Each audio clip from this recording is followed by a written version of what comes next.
Welcome to another edition of the Bullheaded Podcast. I'm your host, per usual, Sean Tyson, here with Zoom and P-Bush. How you guys doing? Doing all right, man. Not too much sports, so I've been focusing on the fantasy football, man. I know we'll probably get into that in a couple weeks, but Yes, I'm sir. getting back in the swing of the NFL now that we're talking about it on the podcast again. And it's a great feeling, man. Great feeling. Yeah, speaking of fantasy football, last night I actually did a fantasy football mock draft again, man. Very interesting. Travis Kelce in the third round. Very interesting. Saquon Barkley in the third round. Very interesting. Got my eyes on some of these guys. And my boy Ezekiel Elliott, man, in the third, fourth round. Very, very interesting. It's gonna be an interesting year, that's for sure. Just NFL and fantasy overall. It's gonna be, I feel like, a testament to which players are you gonna take based off of their injury last year, because there was a lot of star players that were hurt last year, and I think that's going to be who you're going to have the most faith in. Because I'm going to tell you right now, I don't care where McCaffrey is, I'm not taking him. I'm just not going to do it. That's just my fantasy advice. I'm not taking him unless he's in like the last round. Then I'll be like, I'll take a flyer. But I just he gives me too much PTSD. Yeah. Like, I can't do it. Like, nah. So there's a couple of guys that I'll probably have that with, but depending on where they're at in their value, I'll determine where I'll take them. But you know, I don't think Christian McCaffrey is in this division, but transitioning to, I guess you could say, the AFC North. These are one of the divisions we thought was interesting just because of the quarterback play, I would say. You know, everybody has their ideas of who they think could win the division.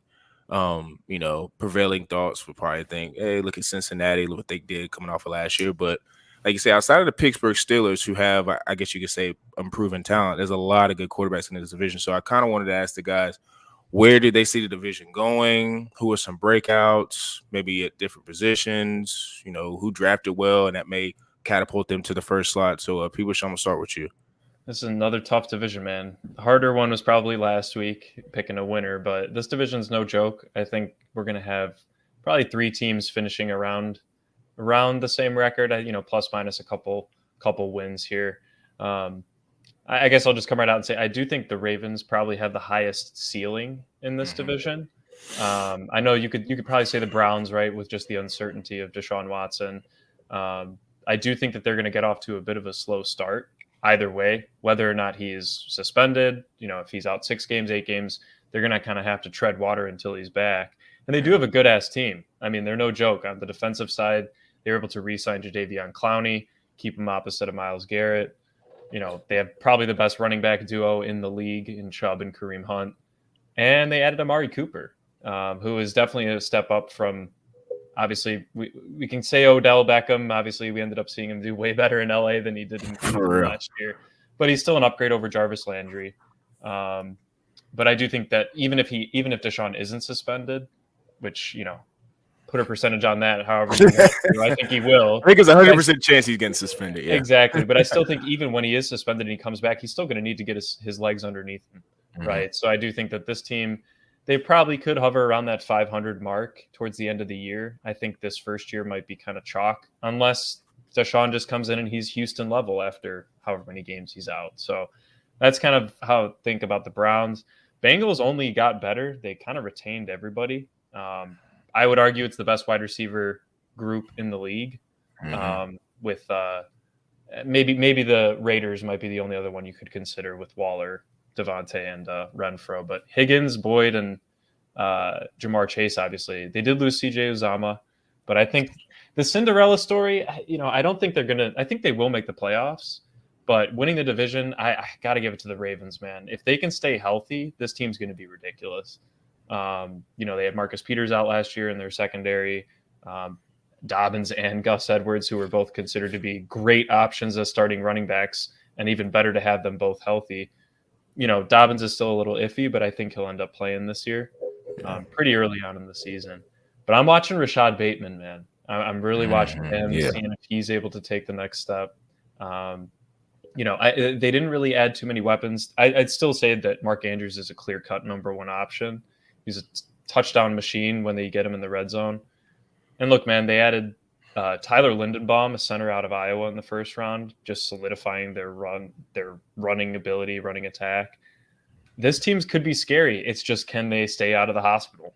That's really the biggest thing for this team. So if Lamar is able to get his contract, negotiated out, apparently he's representing himself. Good for him. Hopefully he gets that Kyler money. That percentage. Yeah, but I am looking at the Ravens as with the highest upside, and I think if they're not playing that well, they also could have the lowest downside outside of the Steelers. But knowing the Steelers, they'll probably end up 8-1. They always seem to figure it out. Tomlin doesn't go under 500, but they have a lot of question marks on their O-line and quarterback situation, which is what I'm used to as a Chicago fan, so I know their pain. Yeah, you're also used to Mitchell Trubisky as a potential starting quarterback for this year. That is not a good thing, man. This dude's been this dude's been everywhere, man. He's on the Buffalo Bills, Chicago, Pittsburgh already, man. The brother's been in the NFL for only a couple of years, man. He's 6 years, Zoo. 6 years. Don't forget. So 50%, man. So 3 out of 6 years being on a different team. So this dude, nobody really wants him. That's what it shows me, man. Nobody really wants him. Yep. He's irrelevant. He's been bouncing around. So I got them dead last. Dead last, man. Pittsburgh is dead last, man. Yeah. If Trubisky is in line to be the starting quarterback, I got no time to watch you, man. Like, good luck, Najee Harris, man. Good luck. Yeah, he'll be getting a lot of carries. He had a tough time last year. He's going to get a lot of carries, and they're going to be stacking the box, man. Good luck to those legs, dude. I'm praying you to stay healthy because you're going to be getting 20-plus carries, and they're going to be praying that you get 80, 90, 100 rushing yards because that offense ain't going to be beautiful to watch, man. So I got them dead last. Second to last, man, Cleveland Browns, man. Yep. Deshaun Watson, I think he's going to be suspended the whole year. Jacoby Brissett. Yep, I'm saying it. I already writing him off, man. So you got Jacoby Brissett in there. Nice little quarterback. He's like a solid quarterback, but he's the definition of mediocre. Yep. Like, he ain't god awful, but he's mediocre. He give you, 6-7 wins, man. Mediocre because the whole line is so good. And Nick Chubb, man, this dude. I saw this brother squat 600 pounds, man. 600 pounds. The bar is bending, and the dude just squatting that like it's nothing. Unreal strength, man. This dude, like, he is so strong. Like, even for a football player, he's probably in the top 99 percentile. So they're gonna be running the football all day long. That's another thing. 3rd round pick potential, Nick Chubb. Very, very interesting. Yeah, I'm surprised he's dropping. Yeah, so I got Cleveland Browns at 3rd, man. Number 2. The Bengals, man. I got Ravens number 1, baby. Ravens, as you spoken, man. Last year's injuries, like, you couldn't it couldn't have gone any worse. Yeah, like, it couldn't have gone. Like, Lamar Jackson missing games, running backs missing games, defensive players missing games. Like, I swear to God, like, I'm surprised this team actually won 8 games. Yeah, thanks to Justin Tucker. Shouts to Justin Tucker, best kicker in football, man, in history probably. Yeah, maybe in history. Yeah. Baltimore Ravens, man, 8-9, man, with only a point differential of -5. So they've been like just like an average NFL team with all those injuries, and I feel like they're gonna regress to the mean with the injury luck, man. Could be a little healthier this year, and that's easy a 10-11 win team, man. Easily 10-11 win team. Lamar Jackson's gonna be back, man. So not the biggest fan of him, but he's still an upper echelon quarterback, top 10 quarterback in this division, man. The Bengals, they were cute Cinderella story last year, man. Everything went their way. They had an amazing kicker, kicking every shot. Evan McPherson, man. Joe Burrow's got that intangible factors. Jamar Chase had a historic rookie year. Joe Mixon had a top 5 running back season. Perfect season. Everything clicked for this team. So, you know what I mean? Regress to the mean, baby. They ain't get back to the Super Bowl, baby. That's a Jamar Chase. I think it's going to be a little bit. Oh, yeah. 1,400 yards. Come on. 1,500 Yeah, that was a crazy year he had last year. Man. Jefferson. Yeah, that ain't happening, man. They ain't happening again. So they're going to regress a little. They're still going to make the playoffs, but they're going to regress a little. And then the Ravens going to be back on top. Because that franchise, man, it's just a well-run franchise. They're a well-run franchise, well-coached, built around Lamar Jackson in a specific skill set that you got to build a system around him. I feel like they could get 11, 12 wins this year, man.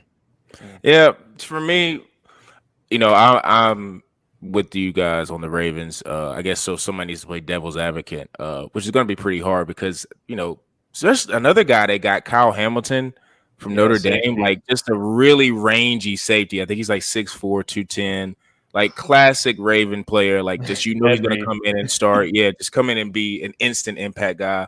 I agree with your point on Tyler Linderbaum. Centers usually, if you take them in the first round, they never bust. So you're going to have a solidified guy in the middle that's going to be able to protect Lamar, which is going to make him even more potent and dangerous. So I agree with you guys on all that and the Bateman point.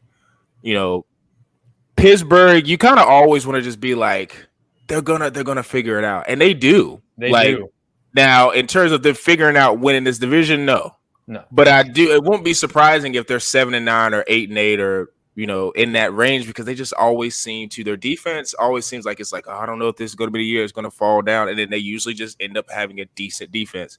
Yeah. I will be more intrigued because, like you say, I'm not the biggest Trubisky guy, but I will be more intrigued if they come out of camp and Kenny's the starter. So that means Kenny might be ready. So, and plus you got to understand too, with Kenny Pickett, he's older than a lot of guys. I think he's like 24, 25. He's 24. So it wouldn't be super shocking if he came in and was pretty good for them, because he's played a lot of college football. And, one thing about Pittsburgh, they always have receivers. I don't care who they drafted. Whoever they got, I'm just going to be like, yeah, that receiver is going to work, because whoever that scout is, they just always have good, receivers. And Najee Harris is going to take another step. But, Cleveland, like, to Zoo's point, if Deshaun's gone the whole year, then they're done. I think the amount of games that he can be suspended and Cleveland has a chance is 6. I think if he gets anything over 6 games, they're cooked, because you can't ask somebody who's been off an entire year to come in after he's been off another 8 games and be like, okay, win this division for us. I just don't see it, because Cleveland's roster, people gave Baker a lot of flack, and part of the reason why is because they have a loaded roster. And if you look, I was looking like Cincinnati has the best receiving core, but if you look at Cleveland's, like, I like what Schwartz did last year. I like Peoples-Jones, Amari Cooper, of course. And if you guys, I don't know how much you guys watch college football, but it was a receiver named David Bell out of Purdue. Yeah, Purdue kid. He's not the straight line, just go route guy, but he can route run like crazy. And I was looking at his stats, like, he in 3 years, and this was what I think a 2020 year where it was like COVID like shortened, he had almost 3,000 yards and 22 touchdowns in 3 years at Purdue. So it's like, he dropped 200 on Michigan, I'm pretty sure, in one game. Yeah, he also dropped 200 on Indiana. Yeah, so I know he had a foot injury, I think. I think currently, and I think it's not going to take him out the season. I think they said he's just a couple weeks, needs to be like off the field, and he'll be ready to go. So that may slow down his development if he's not able to get in a training camp. But like, if he comes in and is a solid receiver, you all of a sudden are going to have, that's just going to be another weapon for Deshaun potentially come in. But like I say, I think it has to be 6 games. If he's anything over, like I say, 6, if he's at 7, 8 games, Cleveland's out of the picture, because that's asking too much. And I'm a big Deshaun Watson fan. That's why I feel like Cleveland, to me, has the biggest boom or bust, because if Deshaun gets 5 to 6 games and Cleveland can just tread water for those first couple of games, and I don't think there's going to be a huge adjustment period, because I think it's like riding a bike. I think he may have one game where he has to figure it out, but I think he'll be completely fine. But if I'm putting money on it, it's going to be Baltimore, because I think Lamar is going to continue to play how he plays. They're going to get their running backs back. Like I said, Rashad Bateman. Their defense is always solid. Everybody in this division usually has pretty solid defenses. Outside, I guess you could say maybe Cincinnati's always been iffy, but everybody usually. Yeah. Oh God, he got torched, and I don't know. And I think he got. Did he get extended or got a new contract? I'm not sure. Yeah, he did. I think they drafted a pretty good safety, Daxton Hill, though. Okay, yeah. So I feel like they tried to address their secondary issues at least a little bit. But Cincinnati, them withstanding, most of the defenses are usually always pretty solid. So I'm not going to bury Pittsburgh and just think like, they're just going to be like 4-12. A Mike Tomlin coach led team, I just don't see it. So, but like I say, betting favorite, definitely putting on the Ravens, because I just don't see them having a rash of injuries they had last year. It's not going to happen. Fingers crossed. I got Dobbins in a dynasty league, so I'm hoping he bounces back at the same level, if not better. Yeah. Oh, there's high expectations this year, man. There are. Third rounder again, man. Third, fourth rounder, even after catastrophic injury, man. But if he fully recovers, man, we saw a glimpse that rookie year, man. Yep. That was like 900 yards as a rookie, man. Is doing a run-heavy offense along with Lamar Jackson, so creates more lanes for him to run. So, my God, if he stays healthy, RB1. You think Lamar gets the contract done before the season? Yeah, he should. Yeah. At the college, I don't understand.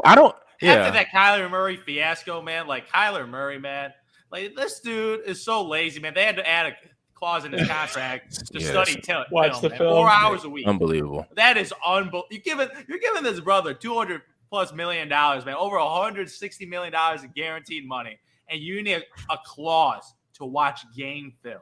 Your job. That's your really job. his job. Do your job. Like you got guys like Peyton Manning, Tom Brady that just loves that stuff, man. Loves the game plan. Look, and they need a clause. Like that is a major, major red flag. To Kyler Murray's defense, he's a baseball guy. I don't know if football is his first love. I think he played football because he got drafted number one. You know what his first love is? Money, baby. Because he's making more money than the Oakland A's, man. So this dude got paid. He chose the right career. But the brother got to take some notes and watch some game tape. Because, man, I don't need this. Like, this guy's not a natural leader. He pouted after the last playoff game. He was an embarrassment for a number one pick. He was atrocious, and he got rewarded. So this brother, like, I want to hate on this in a tough division. I want pressure on this dude because he's small little dude, man. He's small little dude, man. He's out. Like, he got a small little stature, man. He got paid big money. Show up, man. Show up. I don't know why you thought he could get away with it. Like, do you not think they track what you like? I think they said allegedly his iPad it's got a tracker on it and he wasn't like logging into it when he got home. And it's like, do you not have enough common sense to know like, you know, at least maybe turn it on and make it look like you're doing something? Like you just don't even have enough understanding to do that. So yeah, that's a huge red flag. And back then, the Oakland Raiders, man, they had to do that with Jamarcus Russell when they gave him game tape and there was nothing on it. And when they asked him what it was, he just spewed out all this shit. And they're like, you didn't even watch it. Yeah. So teams took notes from that. Now it's all the way to the point where they're putting in legal clauses, man. I think Lamar will get around the same thing. He's going to get more. All these guys are going to get more. You know, Lamar, even though he is advising himself, he's going to get more. Now, like, I think Kyler with Deshaun, I don't know how much he get more than Deshaun. It wasn't much. Like, it was like, what up? I think, Kyler got 231, so I think Deshaun got like 210. Yeah, so I think it'll be Lamar. Maybe he'll get 232. 250. Yeah. Kyler? No, Deshaun. He got 250. So I guess Kyler got like what a million more maybe. So Kyler got $230 million and it was over like $160 million guaranteed. So. Yeah. Okay. So I think they're all in the quarterback market just for the NFLPA. Like they're going to advise you like Lamar just can't take like a straight 180. Like he's got to get more. That's just how it works. Now how much more? Who knows? But I would think it would be in his best interest and the Ravens. You know, because I think the Ravens owner might have been the one that was pissed off when Deshaun got his deal because he was like, "What the heck? Now I got to pay Lamar basically this." Same division, but it's like that's just the going rate. I feel like that's just how it goes. Is all of it goes up. It just depends on how much more are you going to get paid. So that's just a little interesting storyline to monitor. Because I just can't even fathom him not getting that done. And I feel like the longer you wait, the bigger the price is going to be, man, because all these other quarterbacks getting signed is just inflating the market. The inflation's already happening in the QB market right now.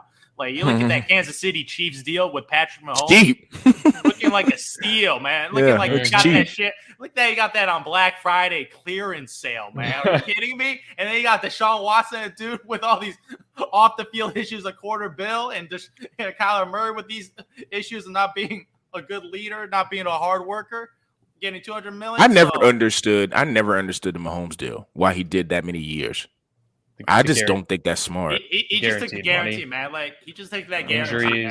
I think like when I'm a protege quarterback, and I know you get injured in football, so it's good to take the guarantees. But it's just like quarterbacks don't get touched. I like to re-up every 4 or 5 years. I don't like the 12. Like what is he signed for 11? How many years? 10 years. God. Like maybe it's in there where he can renew and he could maybe get it. I think there's something in there probably. Yeah, they'll take care of him. But I do think guys like Kyler and Lamar would actually be more prone to take that kind of deal because of how they play as a runner, right? Definitely. And Mahomes can run, we know that, but like he just took. That's not his game. Yeah. Still, man, $50 million a year. I mean, obviously not all of it's guaranteed. I don't remember how much of the 500 is guaranteed. Yeah, I don't remember either. Taking a 5-year deal is it's not too shabby either. Yeah, it's still all great money. And with the TV contracts, these contracts are just going to keep exploding. They just got The exploding. next keep going TV deal, man, it might be a streaming service, and they Do you might got think- money to burn. Do you think, and I don't know, I'm not good with numbers and contracts. Do you think we'll ever be alive to see the $1 billion quarterback?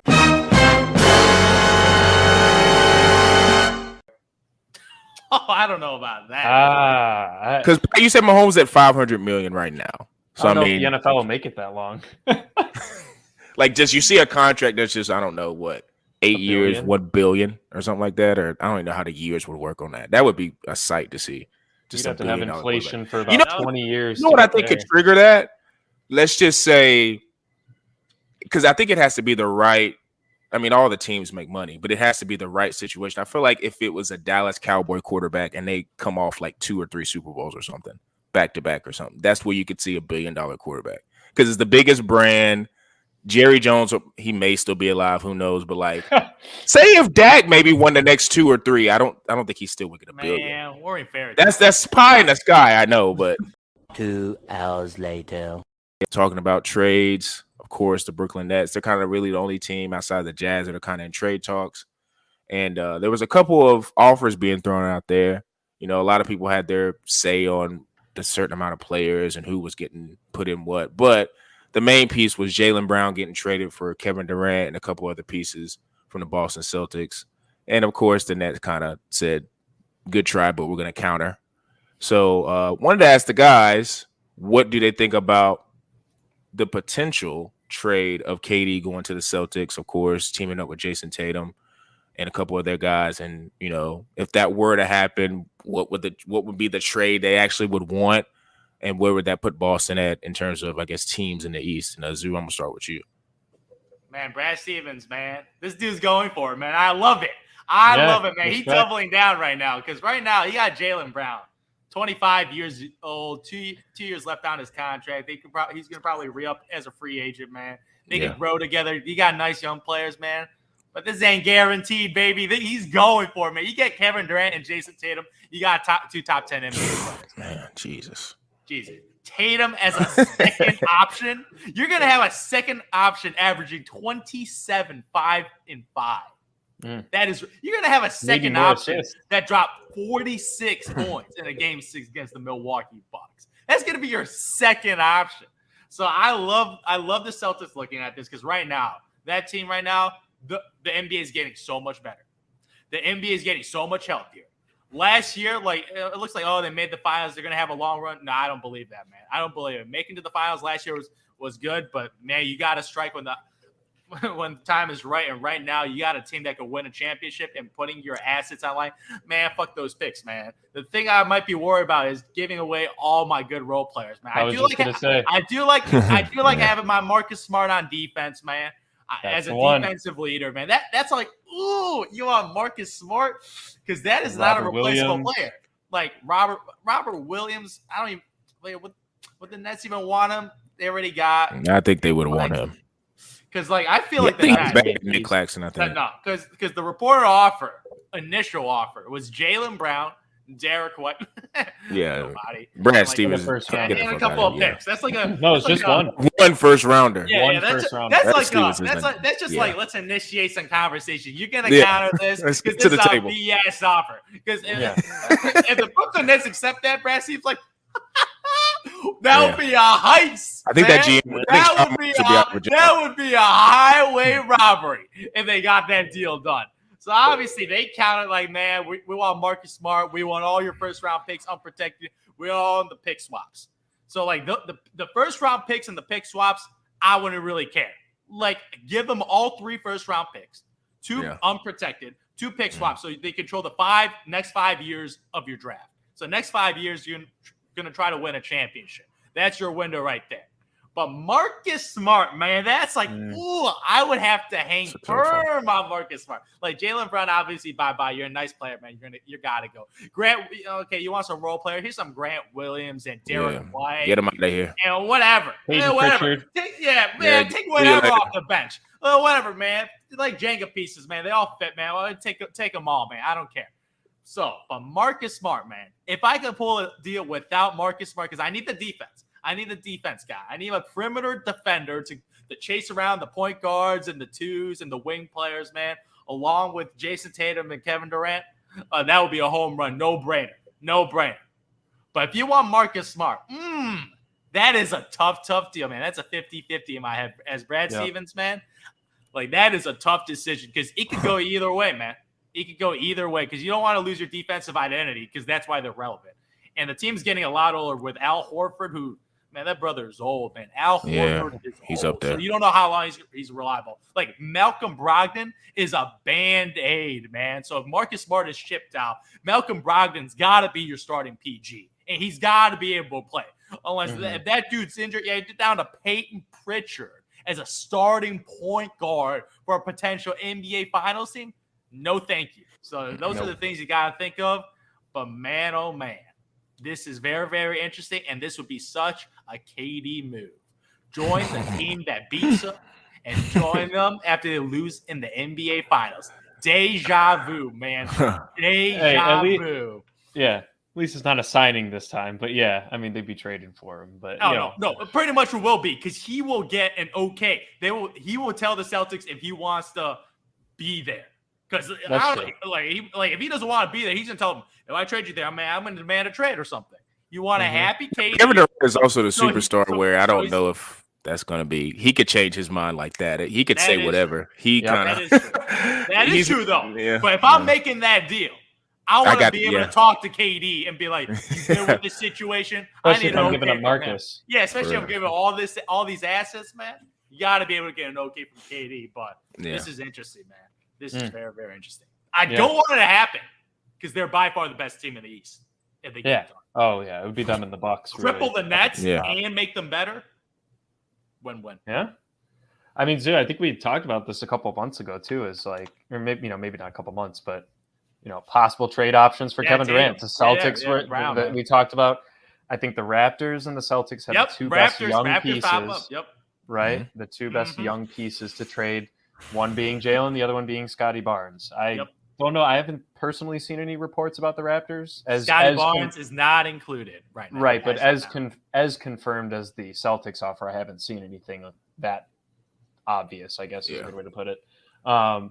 Look, man, I mean, if you're going to trade one of the two, I guess I won't bring up the finals performance because Jaylen Brown definitely had the better of the series. He definitely he had more dog in him. He wasn't scared of the moment. He had more dog. I'm not saying to offer Tatum because if they offer Tatum, I think if you offer Tatum, White, and a first rounder, that would get the deal done. You replace Kevin. Like Tatum is like a younger, light skinned KD, man. Yeah, that's what he is, man. All right, but then you look at your starting lineup, and you really haven't lost anybody except for Derek White, and you're coming in and you're giving a slight bump up for the next couple of years with Kevin Durant. I'm not saying that they should do it, and I don't think that they should trade Tatum. But if they're that desperate, he has already said Jason Tatum is off the table. There you go. So look, at that point, Jaylen Brown, man, he is the piece to move. You have to move him if you're going to pull this off. I think people are kind of selling him short a little bit. I think he's way more valued than people are reporting on. He's a two-way wing. Yeah, but player. I mean, you could argue he's probably a top 17 player in the league. He's not at the Jason Tatum level, but from what I saw in the playoffs, I thought he had an overall better playoff performance, except for a couple games against the Bucks. I don't know that dribbling, man. You got to figure out that dribbling skill. That's true. No, you're right. But I think Tatum with his turnovers too. I mean, they both had turnover issues. Yes, Tatum is a bit better of a facilitator, but Jaylen Brown was hitting a lot harder of shots than Jason Tatum was, and you could argue that we all assumed Tatum would have the better offensive game going into this playoffs compared to Jaylen Brown. But I do think that if they can pull this off, do it. Zoom in complete agreement, though, man. Marcus Smart is the pivotal piece for both sides, too. I guarantee. I don't know if you're saying that's been confirmed of what Brooklyn's asking for. They're asking for Marcus Smart. They countered Marcus Smart, Brown, role player. They didn't specify role player. And probably Grant Williams and picks. Yeah. If they take that, I think that would be the best down the middle deal.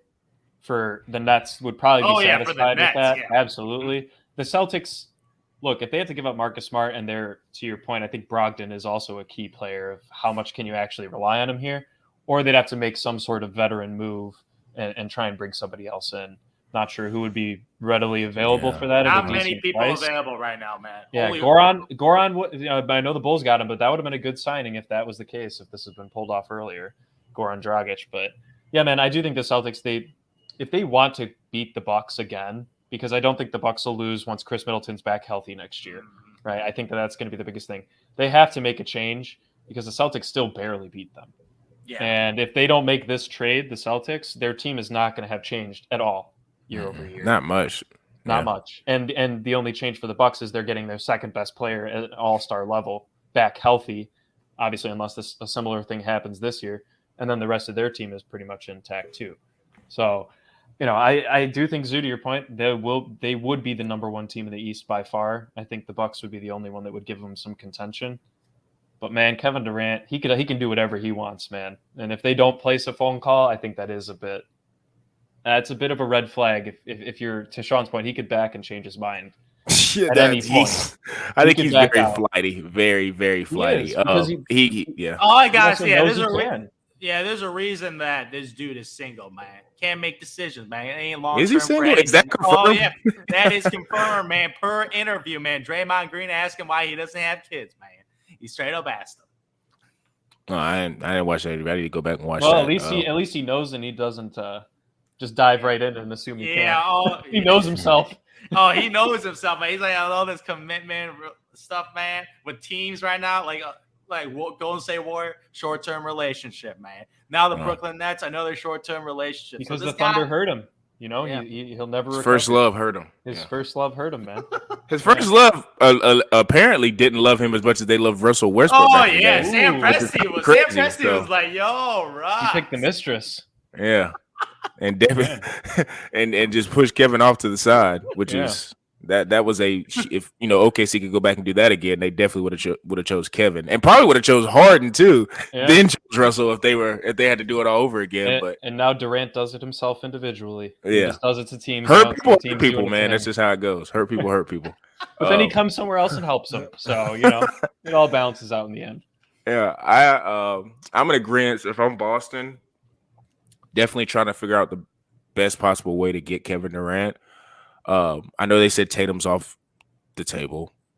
Brad Stevens said that. But, I mean, if you're trading Jaylen Brown and the package of him, Marcus Smart, role players, picks, they're going to have to add Marcus Smart in that deal if it's with Jaylen Brown.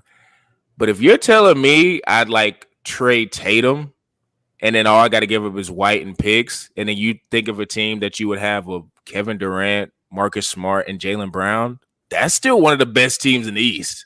And a great defense. Yeah, really great defense. Like you say, you probably wouldn't have to give up Marcus Smart if you give it up Tatum. No. But like you say, Tatum's off limits, so it's just you can't really make that trade. If Sean Marks here is Jason Tatum, he's like, hell yeah, done deal. Let's go. Yeah.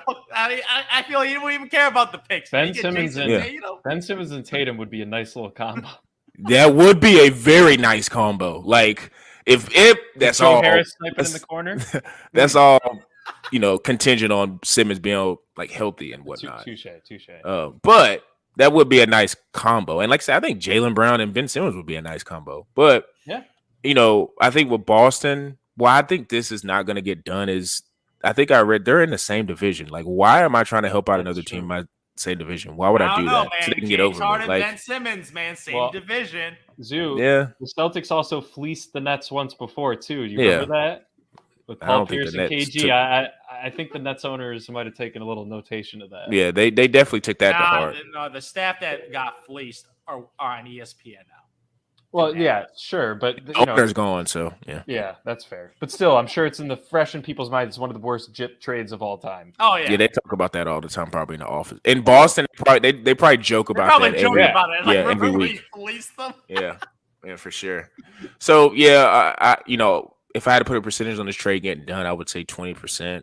I don't see I actually don't see Boston really wanting to give up Jaylen Brown and Marcus Smart. I think if Boston is okay, you can get Jaylen Brown and whatever role players you want and whatever picks into affinity, I can see that happening, but I don't think the Nets and where they're sitting in their position, they're not trying to just take Jaylen Brown and role players. They're going to want more players. They want more players because they got no incentive to tank. People got to remember they no incentive to tank, so they want guys to help win games because those picks are getting shipped off to Houston. Got to sell tickets. So they're trying to win some games every year, and Marcus Smart will help you win games in the regular season. Yeah, he plays hard. So they're gonna need those guys. So absolutely, yeah, they got no setup, man. No setup. I think Durant. Have we finally found the guy that's too hard to trade or too big to trade? Maybe. Probably. I don't know. It's like trying to trade LeBron. I kind of think with like Durant, he's an all-world player, but like I think a lot of teams are not wanting to give up great assets for him. They're just not. They're not wanting to do it because the other like Kevin Durant's not young. Plus, Kevin Durant's not a great leader. He's an elite talent, not a great leader. So you can't bring him in thinking he's going to change your culture. And 3, he's sneaky, been hurt a lot. Yep. People don't talk about how he's been hurt, but he's been like him and LeBron because they're aging. They've been hurt a lot, and that just happens when you get older. So, like you say, you would be looking at Kevin Durant and saying, okay, you have to max out the next 2 years with him. Like you would have to win the chip or get to the finals in the next 2 years. Yep. And that's just a lot of teams, especially if you got like, stud young players, not like emerging, like, I'm talking about guys that are probably going to be perennial all-stars. You're not going to, like, if you're Cleveland, I'm not giving up Evan Mobley and Darius Garland. Get out of here. I'm not doing it. For Kevin Durant for 2 years, not breaking. If I'm the GM, I'm not doing that. Like, if I got a nice young core, I don't really want to break it up. Now, like, if you're, say, I don't know, the Pelicans again, I don't know. I mean, I don't know if the Bulls are wanting to give up what? Once again, that's a lot of young role players. Like, you would have to give up LaVine. Like, they'd have to give up 2 guys. So that would make no sense because then you have Durant and Williams or Durant and Lonzo. Like, that's just Zeus Durant probably sad at this point about that one. I think it's not the enough Raptors, assets. Man, all I gotta say, if Patrick Williams was Scotty Barnes' trade value, dang, we could have got a deal done. Yeah. You probably wouldn't want to trade him though. Exactly. I would. I would. If he was like Scotty Barnes. If Patrick Williams was, pretend the Bulls had Scotty Barnes right now. On the entire same roster. Yeah, exactly. They were both 4th overall picks, FSU, same exact thing. Yeah. I would trade Scotty Barnes in a second to get Kevin Durant. To pair up with LaVine and DeRozan. But you would have to give up. You'd have to give up another one. Yeah. You'd probably have to give up DeRozan. Yeah, and then you'd have Durant and LaVine, and that's a nice scoring option, but I'll take it. That's still elite score. And that's why Zoo's not a GM because Brad Stevens isn't that desperate either. Yeah, he's holding out. And I'm holding out. If I got Scotty, DeRozan, and LaVine, I'm not picking up the phone for Durant. That's a stupid nice core. Like, that's crazy. And real quick, just back to the Celtics, man. Marcus Smart is pretty much their Draymond Green. If we're looking like mentality-wise, general on the floor. He's the leader. He's the leader of the team. Yeah, Tatum's not a leader either. Yeah, Tatum ain't vocal. Quiet. Yeah, he's quiet. He's quiet. And Jaylen Brown just does it quietly with his offensive game. Like, he's kind of Tatum's the facilitator on that team. Jaylen Brown's kind of we need a tough bucket. You go out and get it. Mm-hmm. And then Marcus Smart's just the general, kind of dictating where everybody goes. Yeah. And giving that up could really affect the rest of the role players that you don't trade away, right? They might be kind of looking to Marcus as guidance. I'm sure Derek White, Grant Williams, Pritchard, all these guys were talking to Marcus Smart all the time throughout these past playoffs. Yeah. If you take that away from the Celtics, that's why they're so hesitant, man. And I think, and like you said, I'm in a Jaylen Brown fan club. I think Jaylen Brown could go to a team and be he could be really close to a one option. Mm-hmm. I just think he's with Tatum, and Tatum's just perceived as the better guy. But I think Jaylen Brown, like I saw somebody try to say he could be like James Harden. He's not that freaking good. He's not that good. But I think he could be good. I think he could be a 23, 22-point scorer. I saw someone on Twitter, yeah. When he was with OKC, did we assume Harden would be? I thought he did because Harden. Only reason I did because when I watched him play the Spurs and how he was toying with Manu and all those guys, like I was like, he looks like he can be a number one option. But I would say it was hard to envision it. But I'd say I wouldn't have been shocked if I saw it. Sure. Okay. And when he went to Houston, it kind of that's all she wrote. But I don't think Jaylen Brown has that in him. But I think he has a chance. He could be plus he's only got 2 years left. So he could be wanting to. I don't know. It depends on how these next couple of years go. He could be wanting to get out of there. Who knows? Yeah, that's far enough, Rebel. We'll see. KD, like I say, it's still months out before training camp, so we got a lot more storylines to monitor with Kevin Durant and the NFL. Like I say, we'll probably get into fantasy start next month because it will be August. So you guys make sure you're locked into that. Same thing, DSPs, Google Podcasts, Apple, Spotify. Make sure you follow us on bullheaded_pod with Instagram, TikTok, bullheaded864, our YouTube page, Quantro Knows. Same type of content, putting it all up there, every day. Try to get 2 posts per day on YouTube, but we'll see how that goes when the content starts kicking up. And for me, Zoo and P. Bush,